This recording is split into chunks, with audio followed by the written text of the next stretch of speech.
All right, welcome back to Pre-Calc. Today we're going to have more fun than we're legally allowed to have in 37 states. Talking about hyperbolas, section 10.4. Again, we're going to start as we have with each section with the center point at 0, 0. So we'll use and determine the standard and general forms of hyperbolas, and we'll learn how to graph them. Before we get into that, just a little bit of background. So a couple terms here. Right smack dab in the middle here, you see the center point. And a hyperbola can open right and left or up and down. So for our purposes, I'll just look at this one that's opening left and right for right now. So this is the center point.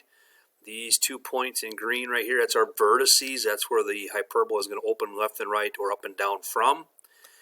You would have points outside of the vertices. There would be foci. So on an ellipse, the foci are on the inside of the shape. For a hyperbola, the foci will be on the outside. The axis that runs through the vertices, through the center point, and through the foci, that's the focal axis, and also known as the transverse axis. So that's a chord that's basically between the two vertices, but that's the transverse axis here. That's referring to the distance between vertices. The conjugate axis is the one that is going to be perpendicular to the focal axis. So that's our terms, and then we also have asymptotes here. I really didn't talk about that, but that right here is kind of our boundaries of the hyperbola. We're going to go through how to do all of that today. We'll show you that, how to graph these and make these a little easier. So with that said, here goes. So we are going to start, and I see we've got our equation got moved here. There we go. That's where it should be.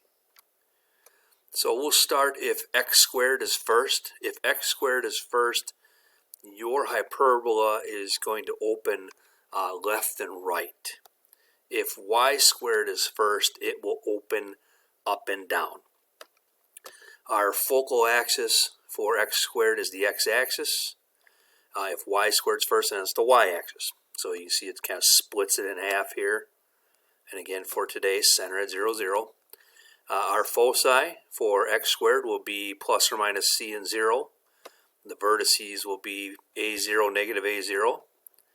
Our semi-transverse axis, that's the distance of a. So what they're talking about there is the distance from the center to the vertices. So this distance right there is a. This would be a here. So a total of 2a. And then your b value is how far up and down we go in this direction. We basically make a box, and that's what these asymptotes go through, is the corner of the box. All right, our Pythagorean relationship here. Again, you can see for y squared, it's just the opposite. So here we have 0 plus or minus c, 0 plus or minus a. Our Pythagorean relationship, we're back to a squared plus b squared equals c squared. So you can see that there. So now c is going to be the square root of a squared plus b squared. And our asymptotes is either going to be b over a if we have x squared, or it's going to be a over b plus and minus if we have y squared. Again, I'll go through that in a bit. Eccentricity is still c over a. What that refers to now is how narrow or how wide the hyperbola is. So we really don't do a lot with that with hyperbolas, but eccentricity is still calculated as c over a. And that just refers to how wide or how narrow it is. So we'll go ahead and take a look at one here with numbers and try to piece this all together. So first, I know you have all the answers in front of you, but we're going to focus just right here on this equation. You can see that we have x squared first.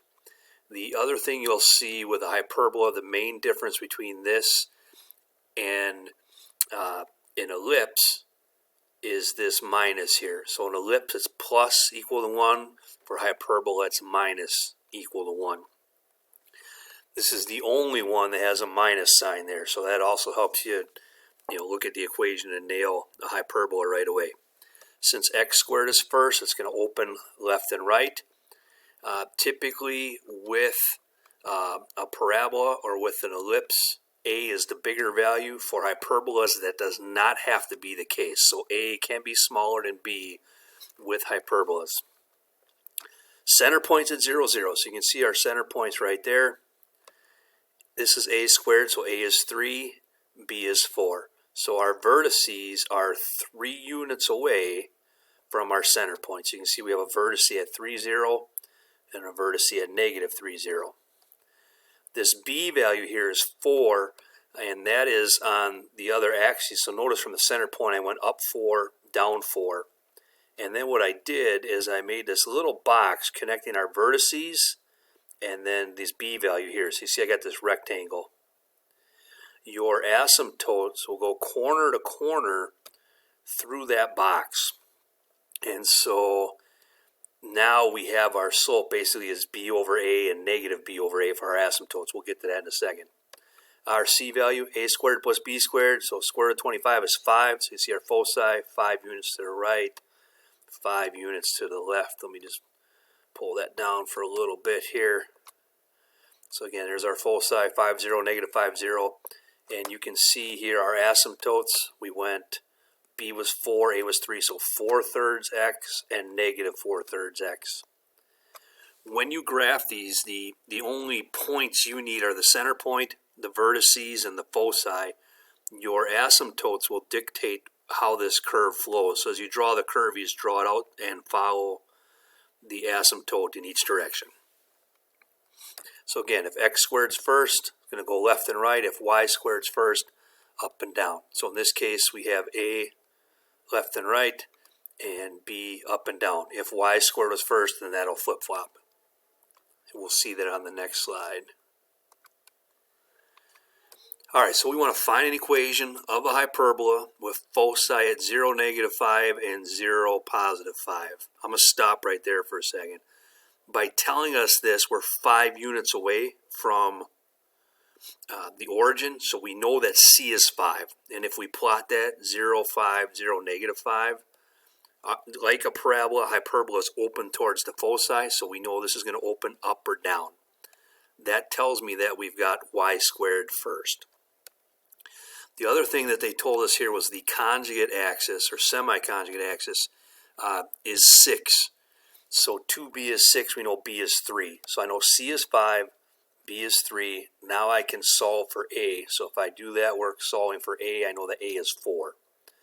So a squared is 16, b squared is 9. Y squared has to come first since it's up and down. So there's my equation.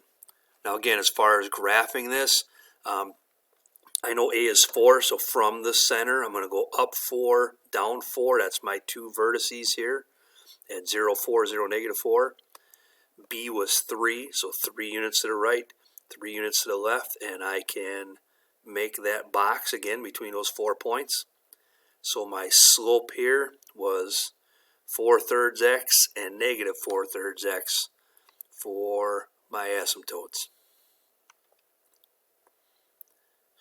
So again, you kind of, as you have these equations or have these problems, you want to read through what they gave you. So by giving us the foci, they tell us C.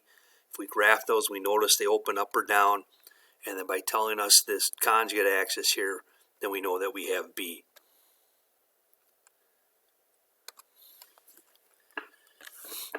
All right, here is an equation of an ellipse. And again, we know that because of the minus here, but it's not in our general form, so we want to divide. So we're going to divide this by 36. And again, how do I know it goes left and right? Because x squared is first. And x squared was the positive value, so the positive one goes first, negative one goes second. Divide everything by 36. That gets me here. So now I know A is 3, B is 2. I could find C if I need to. C squared is going to be 13, so C is going to be the square root of 13, or 3.6. And in our problem at the start there, they wanted the vertices and the foci. So we know we're opening left and right, so we're going to go A units left and right from 0, 0. So 3 to the right, 3 to the left, since that's what A is. So 3, 0, negative 3, 0. You can use square root of 13, so you can plug square root of 13 and negative square root of 13 here, but typically we use a decimal because from a graphing standpoint, that's going to work much better.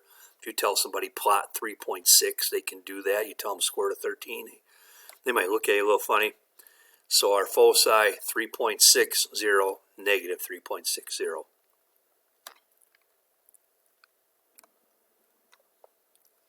All right, last slide for today. And again, each one of these sometimes will give you something a little bit different. So this time they're going to give it, we know the center point, 0, 0.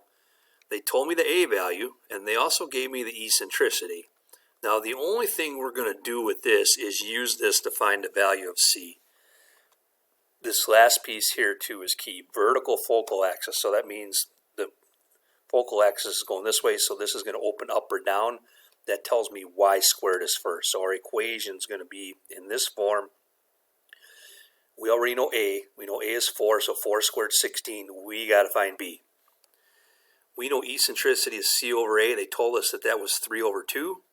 But we know that A is 4. So we have to figure out what number over 4 reduces to 3 halves. Well, that's twice as large, so 2 times 3, C is 6. You really don't need to do A squared, C squared here, except for the fact that we got to find B. So 16 plus B squared is 36. Solving for B, we get, or for B squared, we get 20. Can you take the decimal of that? You can, but you don't need it. You just need B squared for your equation right there. And now we've got our two values for A squared, B squared, and have our equation. So that's the rundown for today for day 1 of hyperbolas. Again, you want to pay attention to whether they open left or right or up or down. If x squared is first, left and right, y squared is first, up or down. All right, thanks.